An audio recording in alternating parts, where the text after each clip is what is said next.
Bago pa man punitin ng liwanag ang buong kalangitan,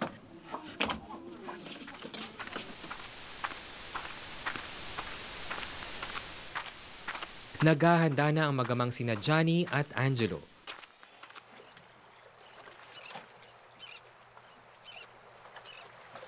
Tulad ng dating gawi, maaga silang kumikilos patungong laot.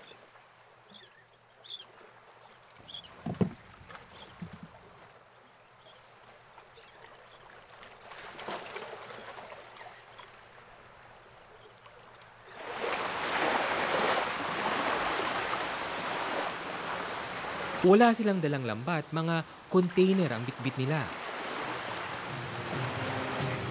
Papalaot sila hindi para mangisda, kundi para umigib ng tubig. Ang langit kasi nagdala nitong nakalipas na mga araw ng biyaya, ang ulan.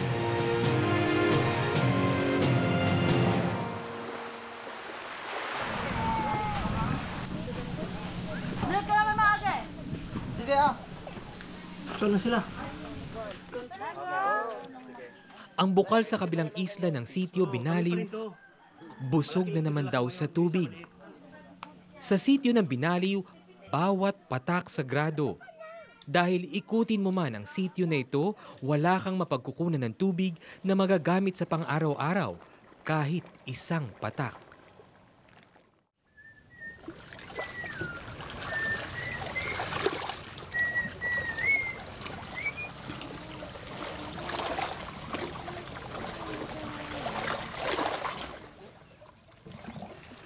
Hindi lamang sina Angelo ang tumatawid ng dagat para kumuha ng supply ng kanilang tubig.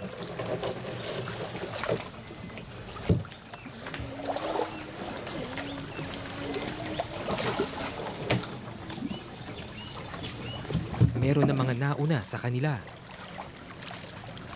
Nag-aabang sa dumadaloy na tubig mula sa mga bato.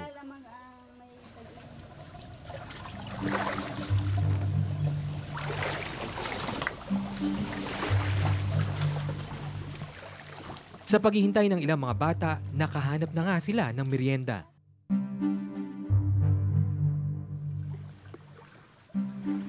Ano? Matamis? Maslaw. Kadalasan mga bata ang tumatawid dito para gawin ang toka nila sa gawaing bahay.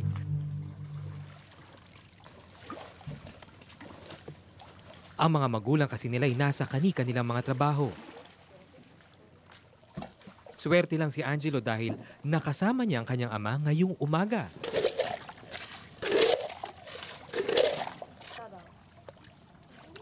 Nililinis ni Angelo ang isang uka sa lupa dahil itong sasalo sa sobrang tagas ng tubig mula sa bundok.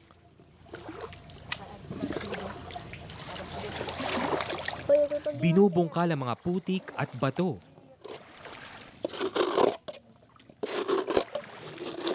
Kadalasan dahil sa maagang pag-iigib, kundi man huli sa klase si Angelo, hindi na ito nakakapasok pa.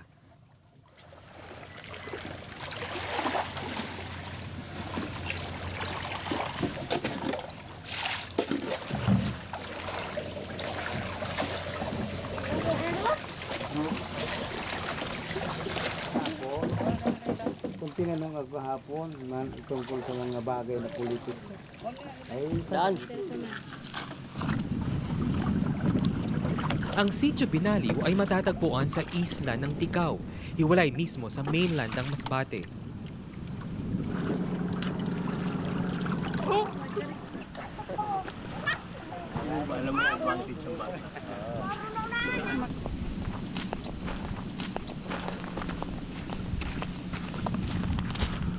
Minsan ko nang nabisita ang lugar na ito. Muli ko itong binilikan para idokumento ang dati kong nasaksihan.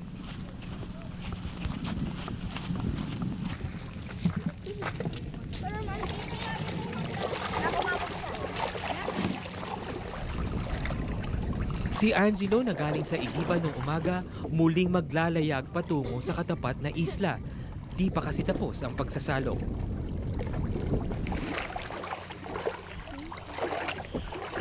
Pero sa pagkakataong ito, kasama na niya ang iba pang mga kaibigan. Si Jezebel, 11 taong gulang, ang siya munang mag-iigib para sa kanilang pamilya ngayong tanghali. Sa tubig lang dapat tipid sa paggamit. Nakausap ko ang kanyang ina.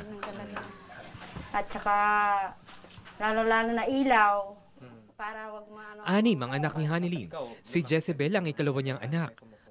Biyasa na siya sa pagbubuhat ng mabibigat na container. Sa isang araw dapat maging 8 na container yon. Sa paggamit ng tubig lang, pagpaligo lang yon. Wala pa sa paglalaba. Kulang-kulang na ang tubig.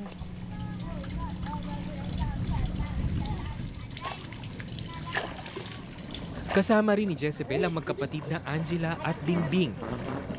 Ang 11 anyos na si Angela tumigil na sa eskwela. Magampanan lang ang responsibilidad niya na suplayan ng tubig ang kanilang pamilya.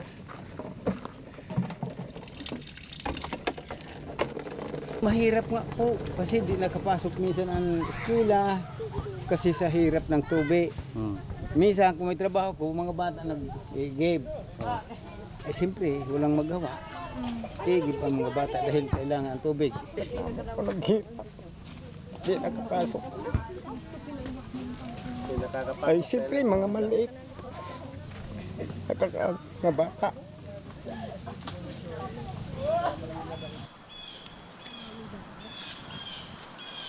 Banayad ang dagat ngayon kaya hindi mahirapan ang mga batang tumawid sa dagat. Pero mahirap itulak ang maliit na bangka dahil ang ilalim ng tubig maputik.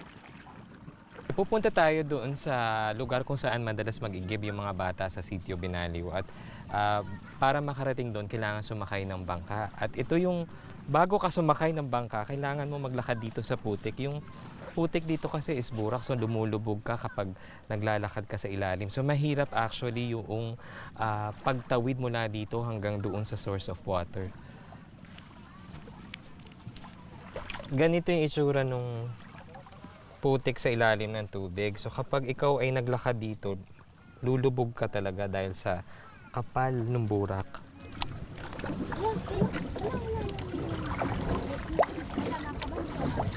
Tinatayang aabot sa kulang-kulang na 30 minuto ang pagtawid ng mga bata.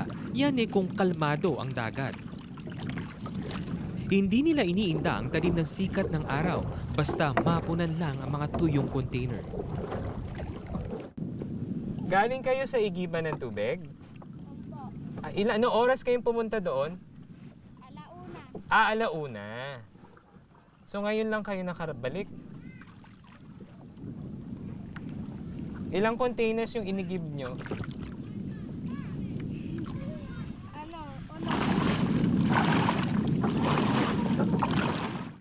So imbis na magtsinelas, nagpaan na lang kasi maraming bugo. Ikaw ba si Jezebel? At saka si Angela. So dito kayo nag-iigib? Tama ba? Okay. Ang kawayang ito na nakatusok sa bato ang siyang nagsisilbing tubo para pagdaluyan ng tubig. Dito nila sinasalok ang bukal na tubig mula sa bundok. At ang sobrang tagas nito na dumadaloy pa ibaba ay sinasalo ng isang maliit na hukay sa lupa. Ito ang nagsisilbing maliit na balon na kanilang tinatabo papunta sa iba pa nilang container.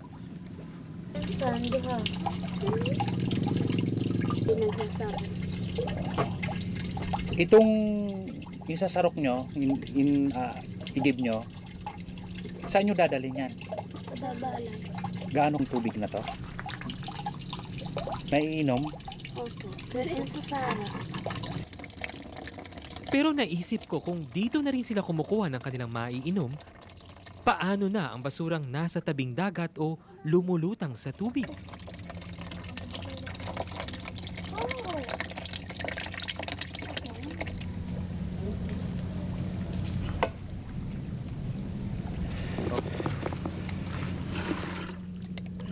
Kasama na rin ni Angelo ang kanilang kapitbahay na si JR.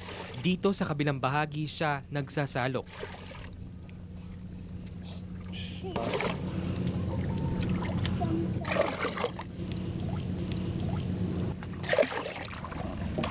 Swerte na nga sila at konti ang nag-iigib at malakas ang patak ng tubig.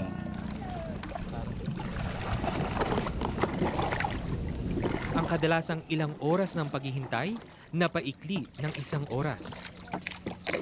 Gusto mo maging pulis? Bakit? Para makatulog. Mga magulang.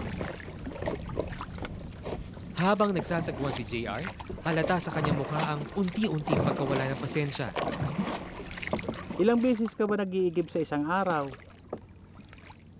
Mga 3. Kung meron man silang ibang mapagkukuwanan ng tubig, malayo pa raw ito at magbabayad pa sila.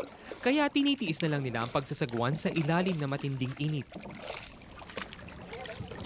Eh kung walang tubig, saan kayo kumukuha? Doon. Saan? Sa Talaba. Malayo? Malayo.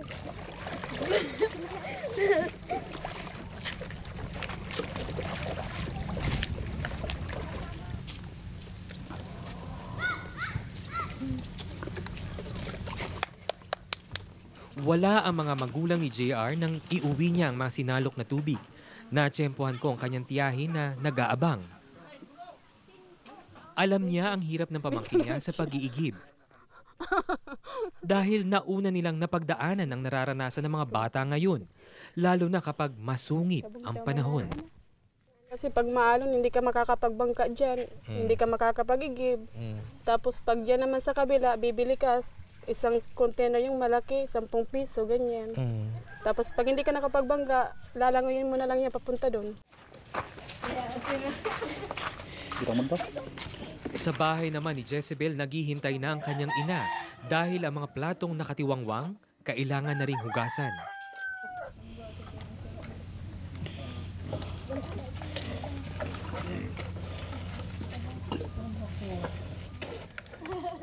Si Angelo naman, buhat-buhat ang container na tila mas mabigat pa sa kanyang timbang.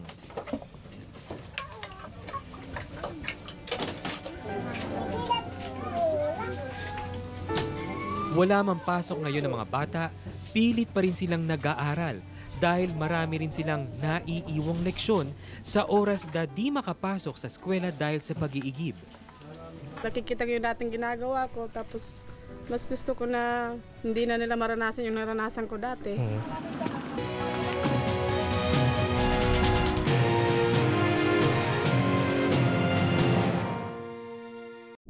Be sure to come back. News 5 everywhere. Copyright 2014.